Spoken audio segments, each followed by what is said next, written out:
Masih di Liputan Metropolis, pemirsa, naas dialami dua bocah di Ogan, Komering Ulu Selatan yang hanyut terbawa arus Sungai Komering. Akibat kejadian ini, satu korban masih dalam pencarian.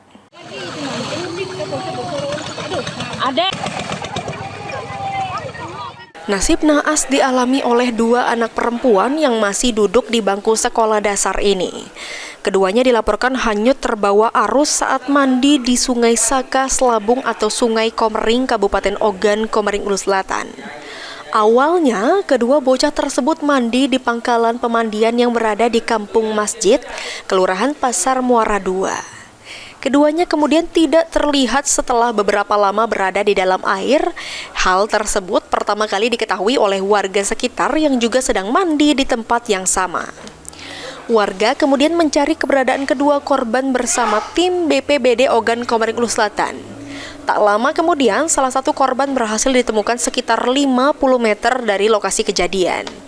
Adapun korban yang berhasil ditemukan bernama Kila Zulaikah, warga Kampung Tanding, Kelurahan Pasar Muara II.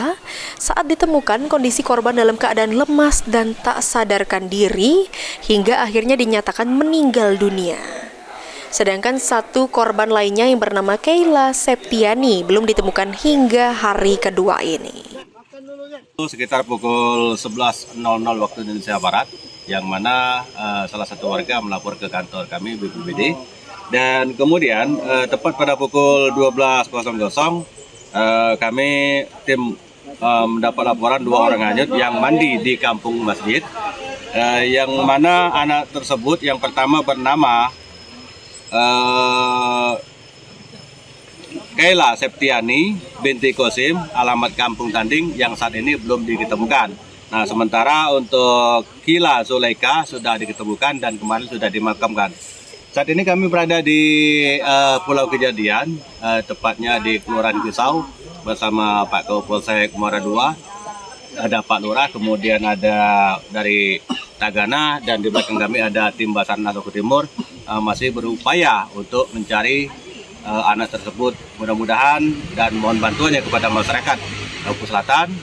Kita sama-sama berdoa dan kami berusaha mudah-mudahan anak tersebut segera diketemukan. Tim gabungan Basarnas, BPBD, Tagana, serta pihak kepolisian yang dibantu warga masih terus berupaya melakukan pencarian. Sri Fitriana, PAL TV.